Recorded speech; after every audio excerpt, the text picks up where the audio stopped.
Bonjour à tous et à toutes, pardon, et bienvenue sur un nouvel épisode du podcast d'Anywhere Uni. Alors, si vous nous rejoignez en live, n'hésitez pas à poser vos questions directement dans la section comments. Et si vous regardez cette vidéo ou si vous écoutez ce podcast en replay, que ce soit sur YouTube, Spotify, Deezer ou Apple Podcast, n'hésitez pas à vous abonner pour ne pas rater les prochains lives qui sortent chaque semaine. Évidemment, si vous avez des questions spécifiques aux études à l'international, si vous voulez échanger sur votre projet, n'hésitez pas à nous contacter, à me contacter. Voilà, mon email vient d'apparaître sur l'écran pour ceux qui regardent la vidéo sur YouTube ou en live. Et puis, pour les autres, voilà, il y a un lien dans la description de la vidéo. Donc, n'hésitez pas à nous contacter si vous avez des questions. Alors aujourd'hui, je suis ravi d'accueillir mon invité du jour, Mathieu du CEFAM à Lyon.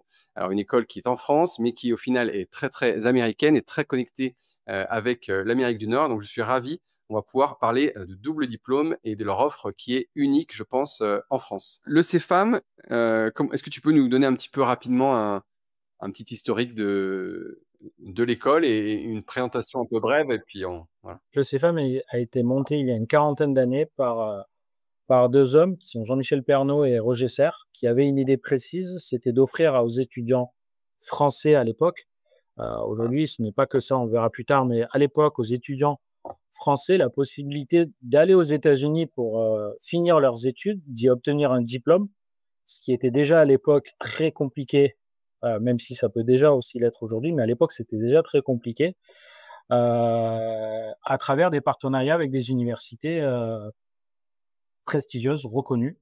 Donc les deux premières étant Northeastern University à Boston, qui est aujourd'hui parmi les top 50 aux États-Unis, qui reste encore un de nos partenaires et on est fiers d'ailleurs d'être une des deux seules écoles dans le monde à pouvoir transférer des étudiants automatiquement chez eux. Le deuxième partenaire étant Temple University, école pour laquelle j'ai un lien particulier puisque moi-même je suis un ancien. Et puis après, on a également donc Siena College qui est à Albany. Donc Albany, c'est la capitale de l'État de New York.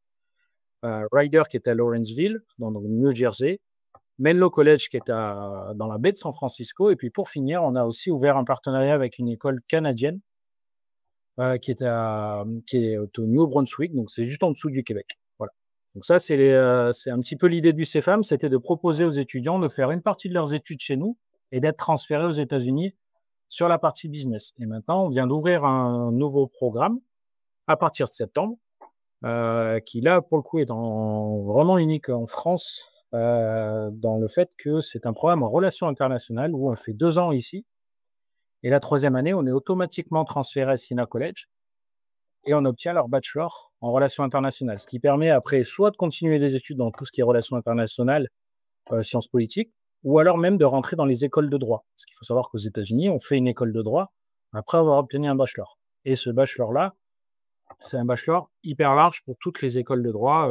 Donc voilà, je pourrais un petit peu développer plus tard si vous le souhaitez. Et alors donc pour que je comprenne bien et que tout le monde comprenne bien le système, donc combien d'années en France, combien d'années dans les écoles partenaires, et peut-être que ça varie effectivement d'une université à l'autre, et est-ce que les cours sont tout en anglais en France, partiellement français-anglais bilingue?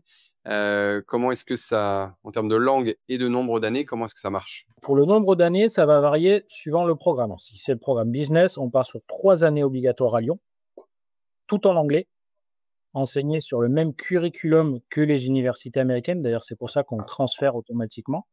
C'est que c'est les mêmes cours qui sont enseignés là-bas, on va les enseigner chez nous et ils sont enseignés par des professeurs qui sont eux-mêmes anglophones. D'accord.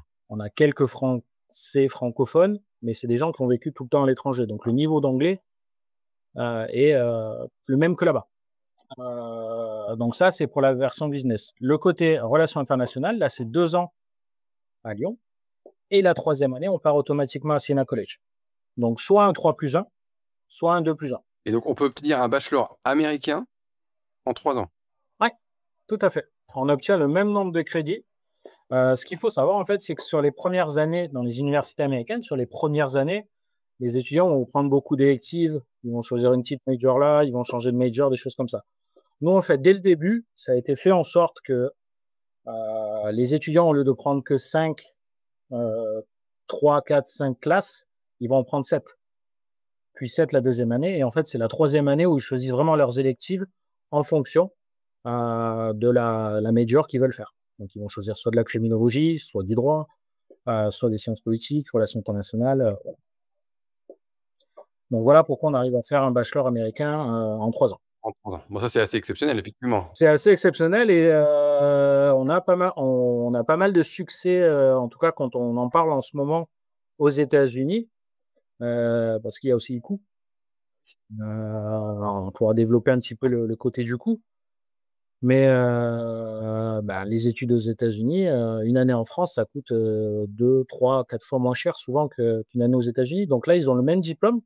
Plus en plus, ils ont vécu et étudié à l'étranger pour avoir à la fin, en 3 ans au lieu de 4 ans, le bachelor, quoi. Donc en termes de valeur, Ouais. c'est quelque chose qui est assez rare.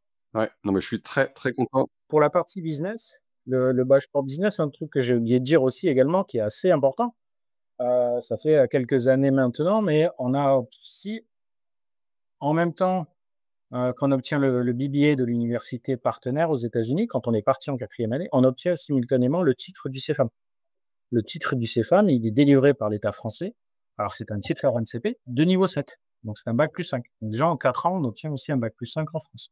Donc en termes de reconnaissance, c'est un niveau bac+5, quand on Exactement. fait la version 3+1. C'est ça.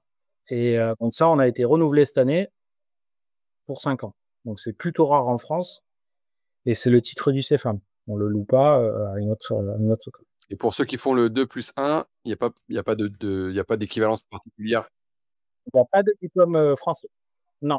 En revanche, on a discuté avec beaucoup d'advisors en France, des choses comme ça, et notamment quelqu'un parfois qui a fait Sciences Po Paris et qui conseille et qui aide des élèves à faire les prépas pour Sciences Po Paris. Il nous disait, mais en fait, on peut rentrer directement en master à Sciences Po Paris via le contingent des étudiants internationaux, en fait. Bien sûr. En tant qu'étudiant américain avec un bachelor, il y a pas de problème. Exactement, on n'est pas dans le même contingent que les étudiants qui ont fait l'université ou une autre école en France. Mmh mh. Donc c'est un plus aussi. Hyper intéressant. Moi, je suis ravi d'également, un peu découvrir ce programme via des élèves que je connaissais qui avaient des frères et sœurs qui étaient passés par là. Et ça me fait penser à pas mal d'élèves à qui j'ai envie de parler de ce programme, donc c'est super, vraiment assez unique. Et donc au niveau de la population étudiante, déjà c'est quelle taille en termes de nombre d'élèves? C'est quoi la taille des classes et d'où viennent, les élèves en majorité? Plusieurs questions là dans ta question. Quelle taille en termes d'effectif total de l'école? Aujourd'hui, on va être sur 120-140 étudiants. Donc on est vraiment une petite école. Ça nous permet d'avoir des petites classes. En classe, les élèves, ils sont entre 10 et 20. Ça, c'est un luxe pour les profs et aussi pour les étudiants. Pourquoi on essaie vraiment de garder ce petit nombre en classe? Parce que sur la pédagogie inversée et la pédagogie à l'américaine, on a besoin d'énormément de participation. Il y a énormément d'échanges entre les profs et les étudiants. Et le fait d'avoir des petites classes comme ça facilite les échanges. Notamment quand on a des étudiants qui viennent d'études franco-françaises, qu'ils découvrent, ils sont pas forcément confortables avec le fait d'avoir un prof qui lui demande: «Mais quel est ton avis?» Ça, c'est quelque chose qui est pas forcément, qu'on n'a pas forcément en France. Et donc d'avoir ces petits groupes, ça permet de donner ce confort-là et de donner la possibilité aux professeurs de passer plus de temps avec chaque étudiant. Donc voilà, en termes d'effectifs, et en termes de proportion, je crois que cette année, on a 50 ou 55 d'étudiants internationaux. Ah oui! La moitié qui sont des Français, la moitié qui sont des internationaux. Et pour le coup, je crois que le seul continent qui est pas vraiment représenté, ça doit être l'Océanie. Donc on a autant de l'Amérique du Nord, Amérique du Sud, de l'Afrique, de l'Asie, de l'Eurasie, mais on n'a pas d'Océanie encore. Bon, l'Antarctique, non, on n'a pas encore touché les Inuits, mais voilà. Sinon, on a vraiment un petit peu de tout et c'est pareil pour les profs. Les profs, on en a de tous les pays. Donc ça amène un vrai cross-culturalisme qui est assez impressionnant et même au sein de l'équipe, administratif de l'école, c'est un vrai mix.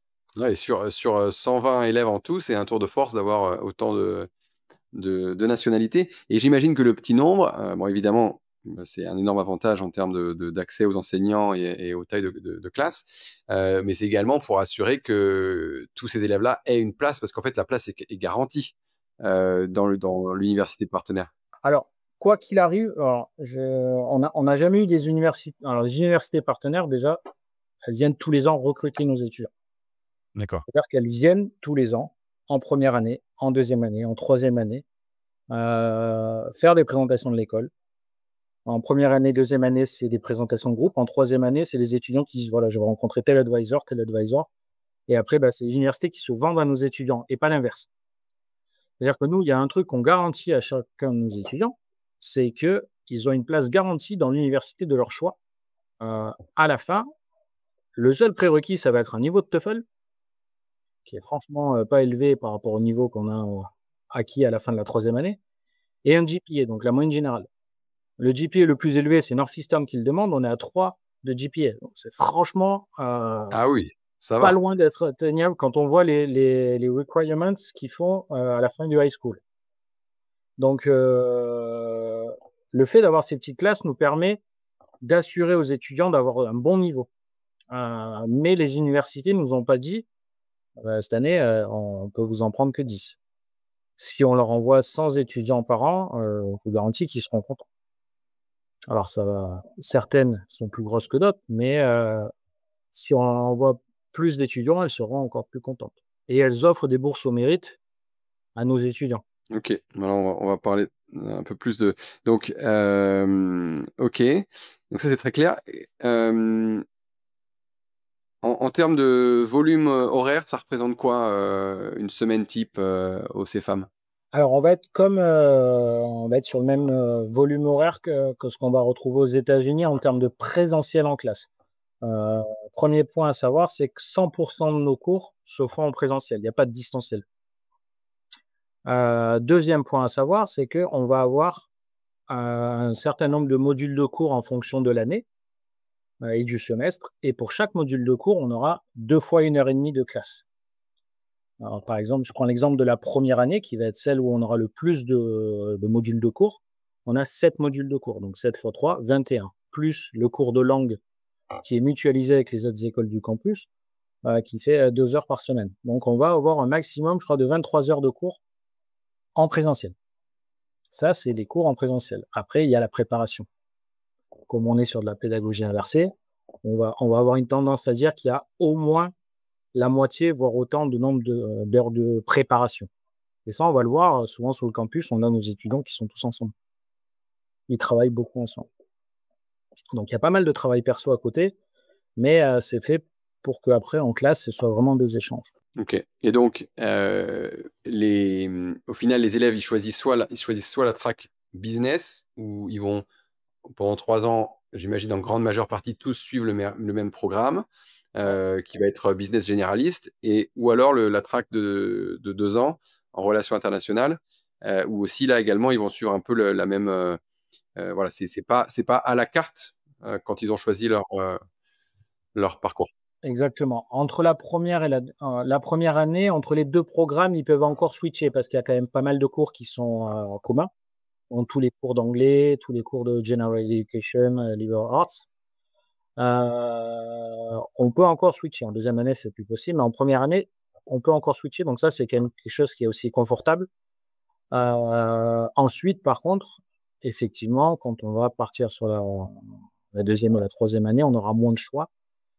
Le seul choix qu'on va faire, c'est en troisième année, si on est sur le business, en troisième année, on va choisir plus marketing ou plus finance. Parce que si ceux qui veulent, par exemple, faire de la finance aux États-Unis, ils vont devoir prendre finance 3. Ceux qui veulent faire plus marketing ou autre, ils vont prendre marketing 3. Voilà. C'est le seul électif qu'on va avoir. Mais c'est la rançon de la gloire quand on est une petite école, c'est qu'on peut pas proposer un nombre d'électives hyper large. Par contre, quand ils sont aux États-Unis, là, c'est large. Ok, oui, oui. Donc c'est ça. Et donc, quand ils arrivent dans cette 4e année, ou 3e année d'ailleurs, quand ils arrivent aux États-Unis, quelle est la liberté au niveau du choix des cours? Avant de partir aux États-Unis, donc que ce soit dans leur 2e ou leur 3e année, du coup, suivant le programme, on va leur demander de choisir une major. En fonction de la major, ils vont choisir du coup les cours qu'ils vont avoir dans cette major. Ils vont être mis en relation avec un advisor qui est spécialisé pour les étudiants du CFAM dans l'université partenaire. Donc ça, c'est aussi un gros plus par rapport à quand on débarque d'un programme universitaire ou des choses comme ça, où on n'a pas forcément un advisor qui est spécifique à l'école. Là, on l'a. Et pour le coup, il y a un vrai suivi par rapport à ça. Et il va accompagner les étudiants en leur disant, ben voilà, si tu veux faire une major finance avec risk management au minor, tu devrais prendre tel cours, tel cours, tel cours, tel cours. Tu peux faire data analysis, il faut que tu fasses ça. Tu peux faire, voilà. Ils vont les guider comme ça. Le premier semestre, en général, comme on vient juste d'arriver, on choisit pas forcément ses cours. C'est l'advisor qui nous les place. Au 2e semestre, on choisit vraiment ses cours. On choisit quel professeur aussi on veut en fonction de, parce que dans les universités, pour le coup, elles sont tellement grosses, c'est des universités qui font entre 10, 35, 40 000 étudiants. En termes de nombre de profs, on peut choisir aussi ses profs. On peut choisir en fonction des horaires qu'on veut, parce que si on est là-bas, on peut travailler jusqu'à 20 heures sur le campus. Donc, en fonction de nos horaires, on peut choisir voilà, tout ça. Et ça, c'est un vrai avantage, hein, parce qu'effectivement, la flexibilité du système US peut être vue comme un atout, mais sans un advisor qui guide, chaque université a une manière très spécifique de regarder les cumuls de crédits, l'obtention de major, de minor, des parcours, etc., des règles par rapport aux moyennes, etc. Et donc avoir effectivement un advisor de l'université dans laquelle on va ensuite aller avec des crédits où on sait qu'ils sont validés pour être une bonne base pour tel ou tel major après, c'est une vraie valeur ajoutée. C'est un gros plus. Et nous, déjà au CFAM, on a quelqu'un qui va remplir ce rôle-là. Ça fait plus de 35 ans qu'elle est à l'école, donc elle connaît tout dans les moindres recoins. Et elle va aussi préparer les élèves à choisir et à travailler sur leur major pour la suite. Et surtout, elle va préparer des transcripts qui sont à la fois US et européens ECTS. Donc, même si après, on souhaite revenir dans un système européen, c'est aussi possible. Si on souhaite aller étudier partout dans le monde, c'est aussi possible. Nous, la chose qu'on garantit avec les universités partenaires, c'est une place garantie et l'ensemble des cours qui sont transférés. C'est les 2 choses qu'on garantit. Maintenant, si quelqu'un veut aller dans une autre université, comme la plupart des cours sont les mêmes que dans les universités avec lesquelles on est partenaire, la plupart des cours seront transférés. Maintenant, au lieu de graduer en 1 an, on va peut-être graduer en 1 an et demi, en 2 ans. Et donc, les crédits qu'ils obtiennent, c'est seulement des crédits US, c'est pas des crédits ECTS. C'est des crédits US et ECTS. On traduit dans les 2. D'accord. On fait un transcript automatiquement US et on peut le traduire à la demande en ECTS. Super. Et alors, parlons frais de scolarité, puisque c'est un peu le nerf de la guerre et c'est une question, si les universités américaines étaient gratuites, tout le monde voudrait y aller.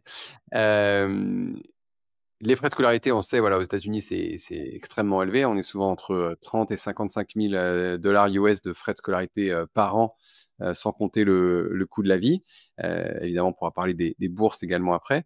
Donc, extrêmement cher. Une université comme Northeastern, c'est plutôt dans les 50-55 000 dollars par an pendant 4 ans. Alors, quels sont les frais de scolarité au CFAM environ, et puis et j'imagine après quand on passe dans l'université partenaire, par contre là on paye les frais de scolarité de l'université partenaire. Au CFAM, on va avoir comme aux États-Unis, c'est le même fonctionnement, on va avoir une facturation par module de cours. Ça, c'est le premier truc pour comprendre. Quand on est dans le système franco-français, on paye une année. Chez nous, on va payer des modules de cours. Et donc, en première année, c'est là où on a le plus de modules de cours. C'est l'année, du coup, qui va être la plus onéreuse. En revanche, on va être à peine plus, entre guillemets, à peine plus que 11 600 €. Première année, là où on a 2 fois 16 modules de cours. En deuxième année, on va avoir moins de cours, donc on va être un petit peu en dessous des 9 500 €. Ok. OK. En troisième année, on a un stage de 6 mois sur le deuxième semestre. Ah super. Donc, l'année, entre guillemets, va être à moins de 5 500 €. D'accord? Donc, si on cumule les 3 années, on va être aux alentours des 25-26 000 euros. Ah oui, c'est intéressant. C'est la moitié, en gros, d'une année à Northpoint, par exemple. Voire dans la plupart des autres universités aussi. Donc 6 fois moins cher pour ces 3 années-là. Exactement. Donc c'est pour ça que ça intéresse aussi les étudiants américains. On en a de plus en plus qui viennent chez nous, parce qu'ils se rendent compte de ça, et notamment avec la crise de la dette étudiante, qui risque de reprendre là. Voilà, il y a de plus en plus d'intérêt par rapport à ça.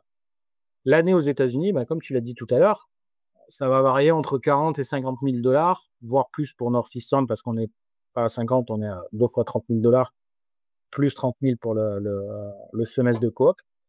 En revanche, les universités partenaires, elles offrent jusqu'à 24 000 $ de bourse à l'année.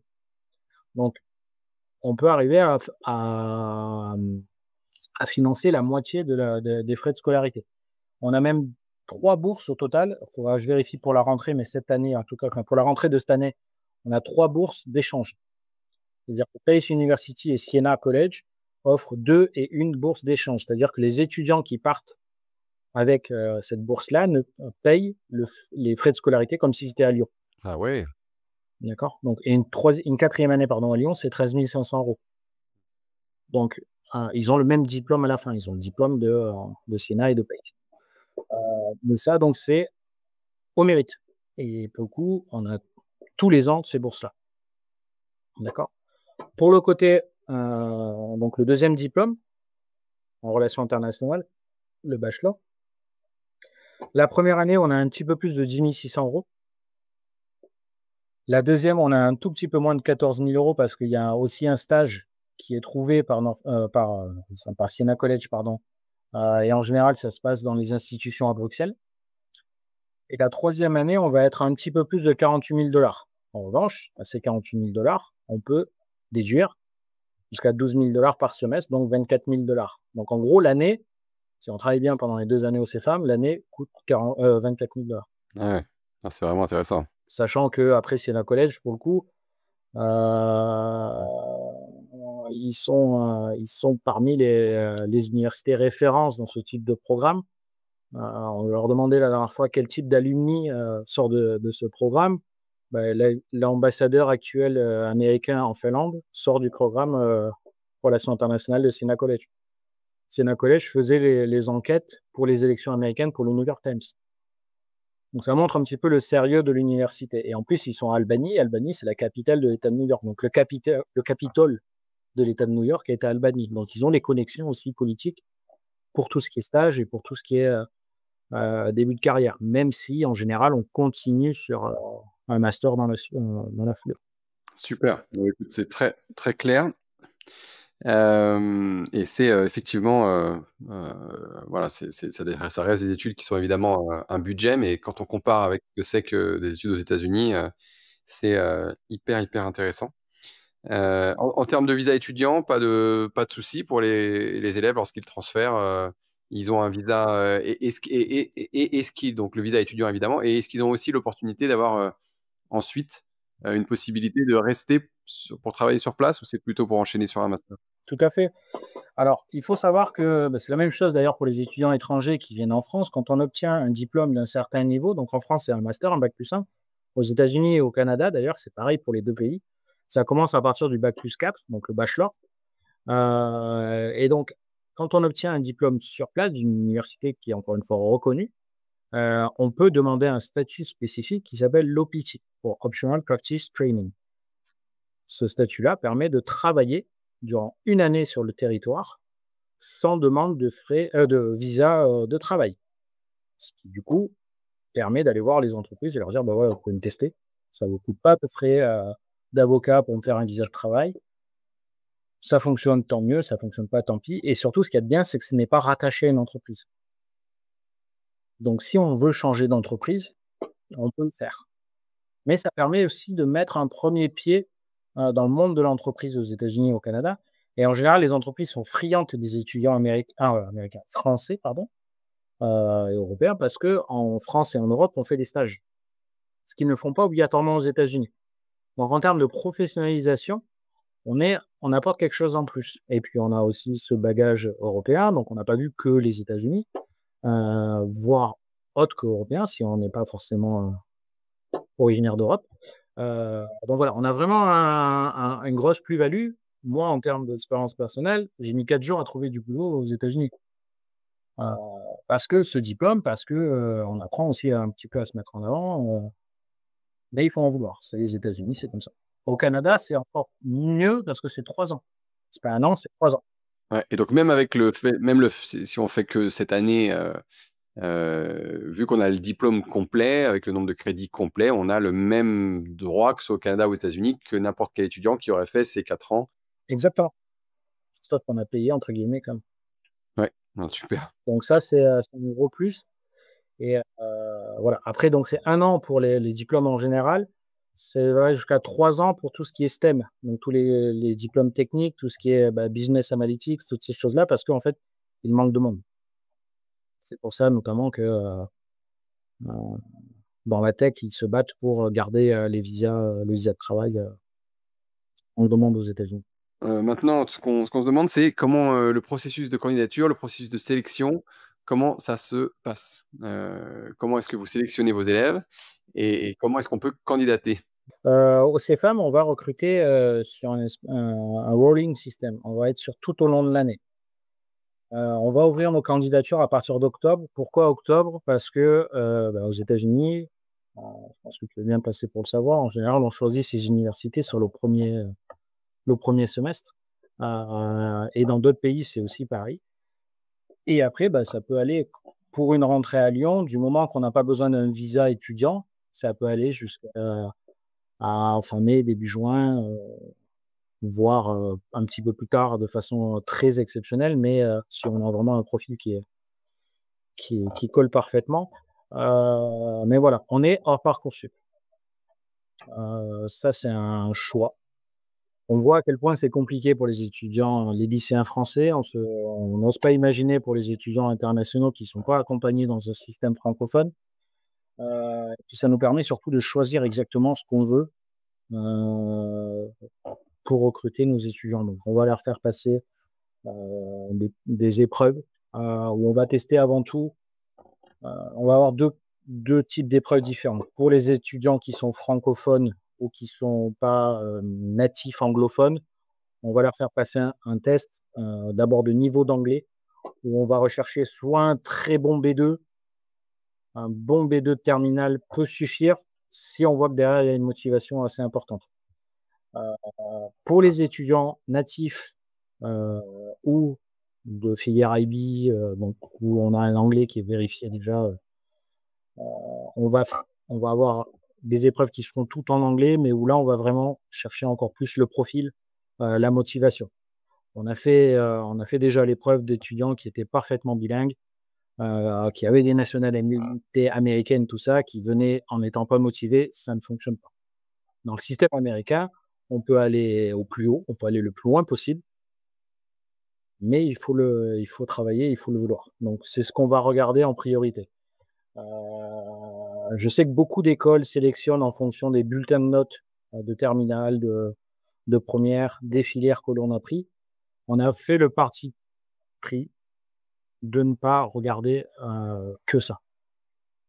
On ne va pas regarder la filière que vous avez fait. Nous, la seule chose qui est obligatoire, c'est d'avoir un bac général ou technologique si on est en France, ou un diplôme de fin d'études secondaires, que ce soit un IB, un Atelstat si on est en Russie ou dans les pays russophones, un high school diploma, et j'en passe. Voilà, c'est le seul prérequis académique. Après, on va nous-mêmes s'assurer du niveau et surtout de la motivation pour réussir. On a des exemples. Moi, dans ma promo, j'ai des exemples d'amis à moi qui sortent de filière STMG, qui n'auraient eu aucune chance de rentrer dans une grande école parce que même les prépas ne les auraient pas voulu, et qui aujourd'hui sont traders front office à Barclays, au Luxembourg ou des choses comme ça. Quand on veut, on peut réussir. Donc, voilà, c'est vraiment le cas. Et donc, pas d'exigence spécifique sur les spé, même Non. un élève qui n'aurait pas fait de maths avant le business? Non, on n'est pas obligé d'avoir fait des maths. Alors, historiquement, de toute manière, les personnes qui sont attirées par les études anglophones, Oui. sont pas forcément des matheux. Et du coup, en fait, les gens qui réussissent au CFAM sont pas forcément que des gens qui sont, fascinés par les maths et en plus, ceux qui vont aller vers la filière relations internationales seront pas de gens qui seront forcément intéressés par les maths et aussi on a vu que, d'expérience, en France, on a un plutôt bon niveau en maths par rapport à nos amis, outre-Atlantique. Donc pour mettre tout le monde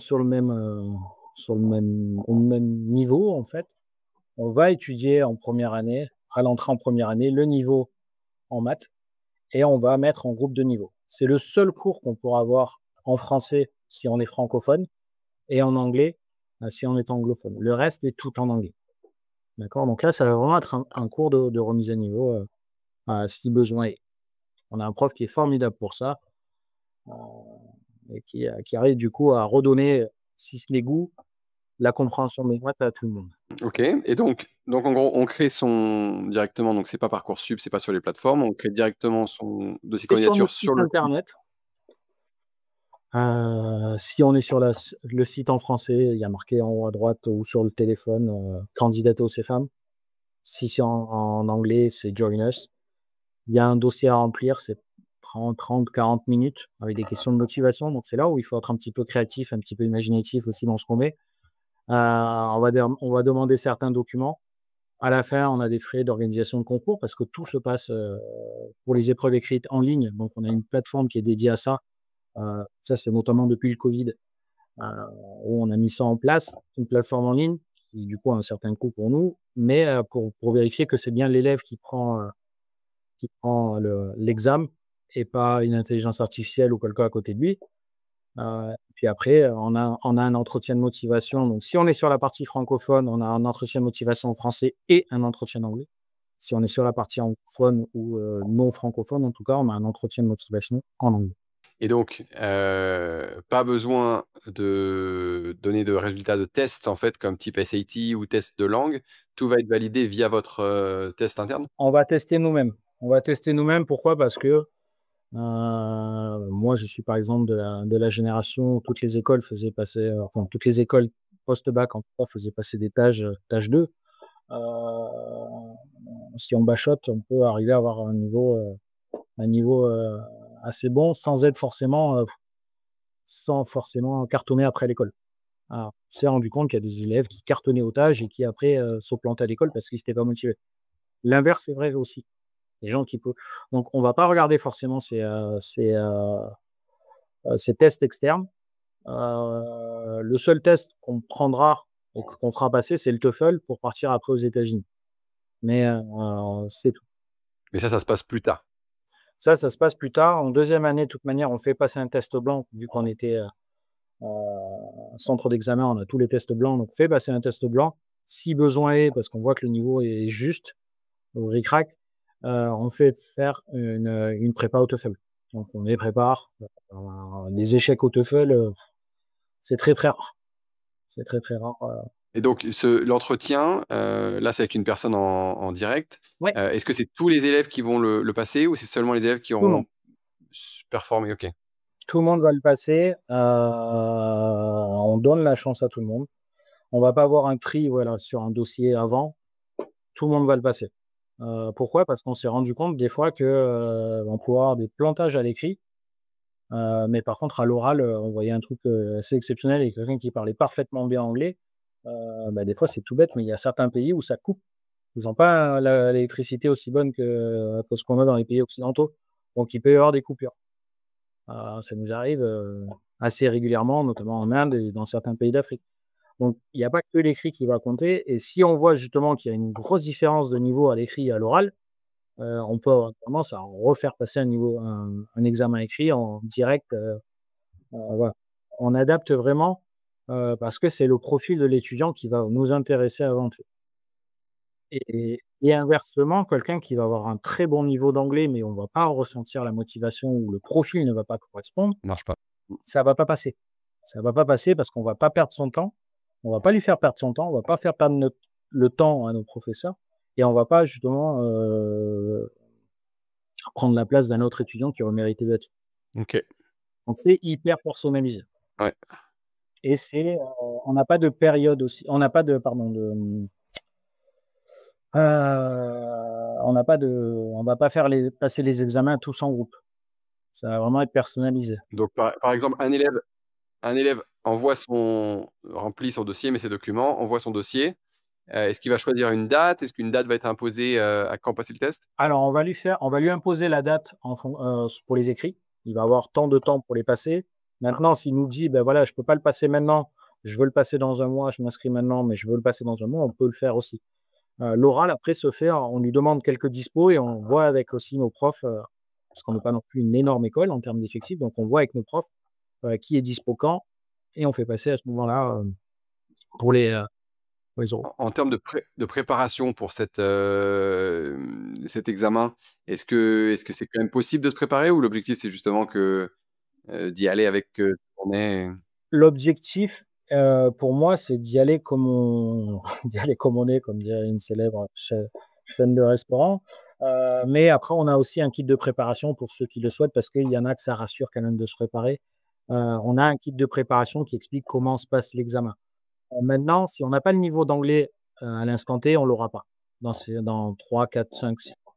Si on l'a vraiment pas, c'est une de nos profs d'anglais qui fait passer les oraux d'anglais. Elle sait de quoi elle sait quel est le niveau minimum qu'elle peut accepter et le type d'erreur qu'elle peut arriver à corriger si la motivation est là.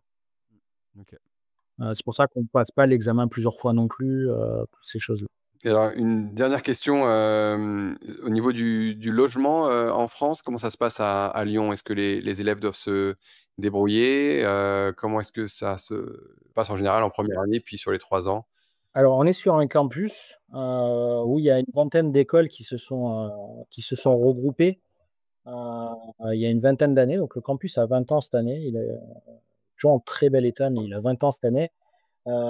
Et du coup, en fait, en 20 ans, il y a pas mal de résidences étudiantes qui se sont agglomérées autour. Littéralement, de l'autre côté de la rue, j'en vois 3. Si je tourne la tête, je vois 3 résidences étudiantes. Maintenant, on est sur un campus où il y a 7 000 étudiants. Donc, il n'y a pas 7 000 places non plus dans les résidences. En première année, en général, les étudiants ont tendance à aller vers les résidences étudiantes. On est aussi sur Lyon, sur une des lignes de métro les plus desservies. On a un arrêt de métro à 50 mètres du campus. Donc, c'est assez facile pour se déplacer. On donne à tout nouvel inscrit un lien vers le Google Drive de l'école qu'on avait préparé pour les étudiants internationaux, avec toutes les informations, les contacts privilégiés vers les résidences étudiantes, où aller le plus facilement. Voilà, on les accompagne vraiment du début à la fin. Et s'il faut, moi, ça m'est arrivé de discuter en direct avec des parents qui me disent: «Bah, voilà, on a trouvé un appartement dans tel quartier, est-ce que c'est bien?» Moi, je leur dis: «Bah, voilà, c'est peut-être mieux d'aller là» ou «Oui, c'est bien». On les aide jusqu'au bout, quoi. On aime bien dire qu'on est à taille humaine, on l'est vraiment. Ah oui, oui, bah, vous l'êtes vraiment, effectivement, ouais. Super, bah, très clair. Moi, alors pour l'instant, je crois qu'on a couvert à peu près toutes les grandes thématiques, que je voulais aborder avec toi, durant cet échange. S'il y a des questions, n'hésitez pas dans le chat, dans la section comments à les entrer, maintenant, s'il y a des choses qui semblent importantes à préciser. Hem Et puis, mais je pense qu'on a fait un bon tour. En tout cas, ouais, je suis, ravi, ravi, ravi d'avoir, découvert, et je pense que c'est parce que c'est cette petite taille qui fait que vous avez pas, une masse d'élèves ou vous avez pas 10 000 élèves qui passent chaque année, où effectivement ça peut être un peu moins connu, mais vraiment, je pense à pas mal d'élèves à qui ça pourrait extrêmement bien correspondre et puis famille évidemment aussi parce que c'est aussi une histoire de stratégie, et d'équilibre entre, le budget, les ambitions et cetera. C'est vraiment une perle donc je suis, ravi d'avoir, pu découvrir Oui, tout et ça puis avec alors, toi. tu parles de famille, au CFAM, on aime bien s'appeler, c'est pas qu'un terme marketing, mais la C-Family. On a vraiment un esprit de famille dans l'école, et on se faisait la réflexion ce matin, on a quand même de plus en plus de frères d'eux, de fils d'eux, de filleuls d'eux, qui viennent à l'école parce qu'ils sont recommandés par l'école. Alors oui, on n'est pas connus, partout dans le monde, mais par contre les gens qui nous connaissent, parlent en général en bien de l'école et ça, on en est plutôt fiers. Les profs en sont fiers également, et pour le meilleur exemple, la directrice est une ancienne de l'école. Et cette année, ben, son fils est parti à Temple et là, il va graduer dans 2 semaines et elle sera ravie de le voir recevoir le même diplôme qu'elle à l'époque parce qu'elle aussi était allée à Temple, à Philadelphie. Donc on a des histoires de famille comme ça, des fois on en a un, 2, voire 3. Je crois qu'on a eu, cette année, non, il y a 2 ans, on a eu le troisième d'une fratrie. Moi, j'étais avec le grand frère à l'époque, c'était assez rigolo. Donc voilà, ce côté famille, on l'a vraiment, c'est ce qu'il faut. Ce qu'il y a de bien aussi de rassurant pour les familles qui sont à l'étranger et qui envoient leurs enfants en France, c'est ce qu'il faut savoir, c'est qu'on étant petit comme ça, on les suit tous, on les connaît tous, et on connaît les parents également. On connaît tous les élèves par leur prénom, on sait qui c'est, et les bureaux sont toujours ouverts. Ok, bah écoute, merci beaucoup Mathieu pour ce temps d'échange passionnant. Et puis j'espère pouvoir un jour venir visiter le campus. La prochaine fois que je serai à Lyon, je te ferai signe. Quand tu veux, avec plaisir. Super. Merci à tous. Au revoir et à bientôt pour un prochain live. Au revoir.